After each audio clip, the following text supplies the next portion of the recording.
The people behind it are going to be the reason why it all failed, and they'll have no one to blame but themselves. It's just a matter of time before they fold. Well, here's the coverage everybody expected. Sony Interactive Entertainment has confirmed the inevitable. After years of misguided development and toxic workspaces, Firewalk Studios is officially shut down. Sony just sent out a press release letting everyone know that the studio and the game is no longer. What's going on, guys? Welcome to another episode of Smash JT.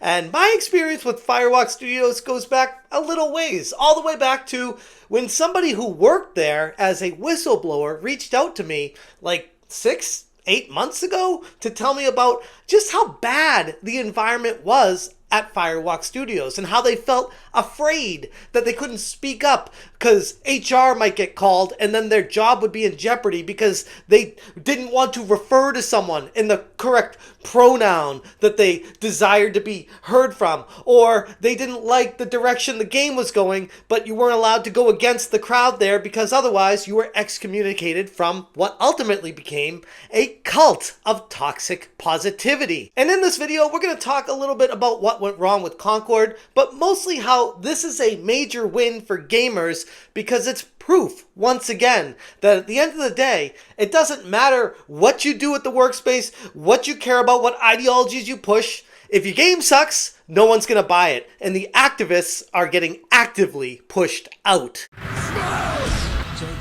Hit that subscribe, give me a like, and check out smashjt.com for the full article breaking down the press release of Sony Interactive shutting down Firewalk Studios. PlayStation's supposed answer to multiplayer innovation in Concord is no more, despite a colossal budget that was rumored to be exceeding over $400 million over 8 years of development. Concord completely failed to attract any player base whatsoever. And now it's widely regarded as one of the biggest, if not the biggest gaming missteps, hugest flops in the history of gaming. In a press release from Sony Interactive's Herman Hultz, CEO of Studio Business Group, he attempted to try to soften the blow, stating, "Dear team, today I want to share some important updates from Sony Interactive Entertainment Studio Business Group. We consistently evaluate our games portfolio and status of our projects to ensure we are meeting near and long-term business priorities.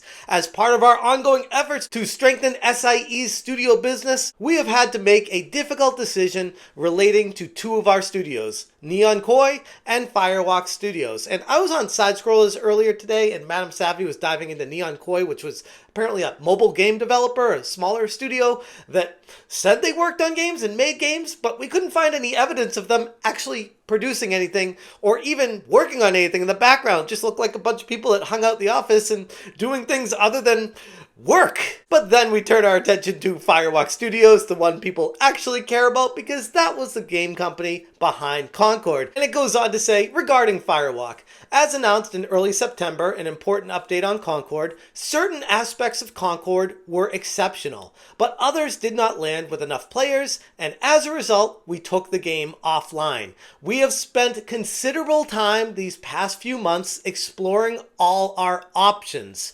After much thought, we have determined the best path forward is to permanently sunset the game and close the studio. I want to thank all of Firewalk for their craftsmanship, creative spirit, and dedication. And this right here is wild because it's twofold. One, the entire Firewalk Studios is shut down.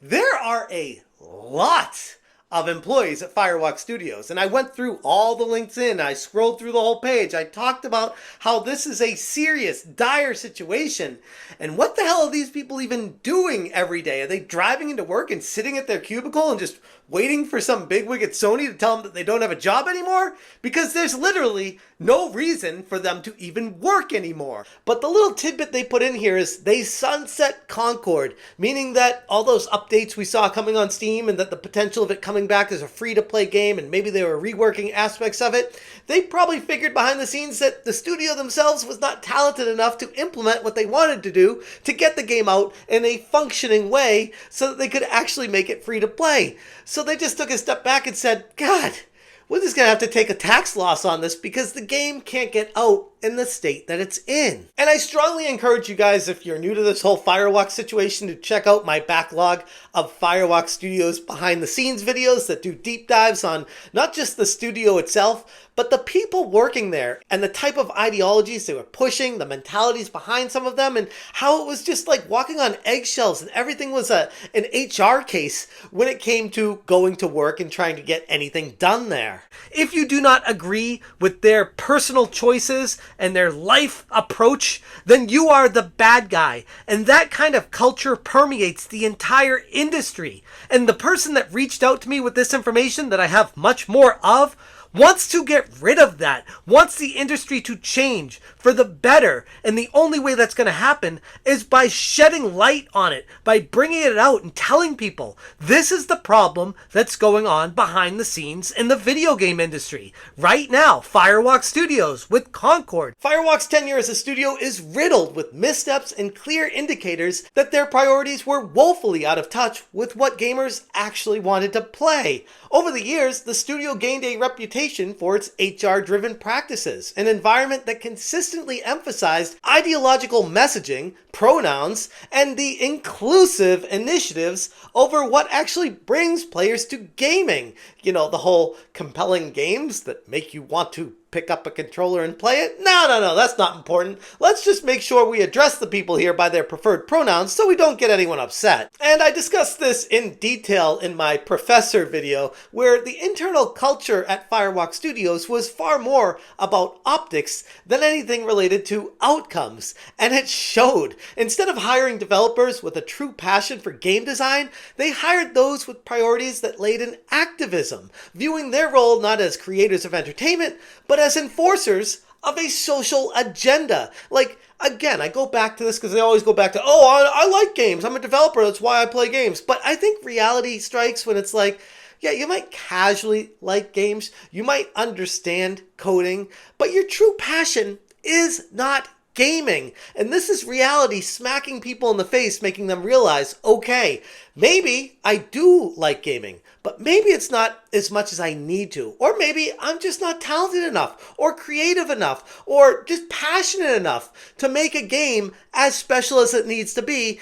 in an extremely competitive video game landscape. You are competing with the top dogs. It's a dog-eat-dog world out there, and you are AAA, getting paid the big bucks. And if you can't succeed on that level, you deserve to fail. Concord was lacking any essential elements that made the multiplayer game successful in any way. Replayability, competitive balance, and the elusive quality of, fun. Let's be honest, the biggest part was probably charging the $40 for a game that was competing with free-to-play games that have been out forever, especially Overwatch comes to mind, but there's so many out there. I could turn this video into talking about it. But the problem was, I don't even necessarily completely blame Firewalk with the failure on this. Sure, the developers weren't talented enough. Their passion laid elsewhere. But you look at the executives and the decisions that got made, and it's like, why are you making this game? Because you see other games successful, and instead of being original and creative, you just see what's successful and say, okay, let's copy that. And instead of making it free to play, we're going to charge people money for it?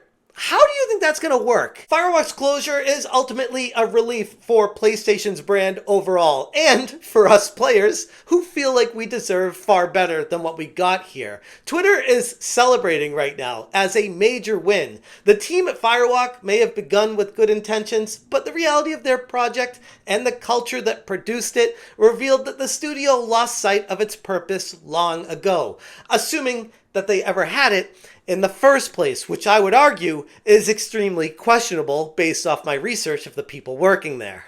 In Sony's announcement, Hulst acknowledged that we did not hit our targets with this title, a rather polite and PC way of describing the reality. Firewalk's obsession with HR narratives and ideological conformity left zero room for any kind of creative experimentation that they claim to champion over at Sony. But hey, details, right? And what looks to be a full roster of upwards of over 100 employees working at Firewalk Studios that are now out on the streets, it turns our focus into, where are these people going to land? Where are they going to go from here? Are they going to take a hint and get out of the game industry? Or are they going to try to hit up their friends that work at other companies and say, hey, I know how to develop, I know coding, I can do this, and I like gaming. You guys got any openings over there? Because I could really use a job right now. When in reality, this is a time for the employees themselves to take a big step back, reevaluate their own life decisions, and decide, do I even want to work in the game industry? Because it is not cut out for everyone. Sure, if you're good at it and you're successful with it, it can be the most fun place in the world to work. But if you're just trying to get by and tell people you work in the games industry, you're gonna have a bad time. Hulse's final remarks on the press release expressed hope for the future, hinting that Sony is aware of their missteps, but for PlayStation to genuinely build a resilient and capable organization driven by creating unforgettable entertainment experiences, as he said, they have to try to ensure that every studio under the umbrella of Sony is committed to gaming first and foremost, pushing ideologies to the side, agendas, activists, get them out of the industry. They are destroying the very premise of what makes a game great. In the end, Firewalk Studios is going to go down in history being remembered as the textbook example of what can go wrong when a game studio loses sight of the audience and the purpose in general. With Concord, they tried to create something meaningful in a genre where gamers demand quality, authenticity, and fun, but instead, they delivered one of the industry's most expensive failures ever, proving once again, no amount of progressive messaging can ever replace the true passion for game design. So yeah, I feel bad for people that lost their job because I want people to make sure they can feed their families and provide a good life for themselves. But if you felt like you were jumping into this industry just to say you worked in it, it's probably a bad idea and it sets yourself up for failure from the beginning. So hopefully, like I said, the employees that lost their job there that do reevaluate what's going on, that they do realize they do or do not have a genuine passion for this and go wherever makes the most sense. Don't just default to, hey, I worked on games before, I can work on them again, what studios are hiring, because that might not be the best direction for you to go. Anyways, I'm going to leave it there. If you guys want more information, check out smashjt.com for the full article. I will link it in the description below. If you appreciate what I'm doing, hit that join button. Thank you so much for watching, and as always, you stay smashing. The studio has mandated the use of pronouns, embedded diversity, equity, and inclusion in every facet of the company culture. According to the insight given to me, HR had openly voiced a desire to reduce the number of straight white men in the studio without fear of any repercussions.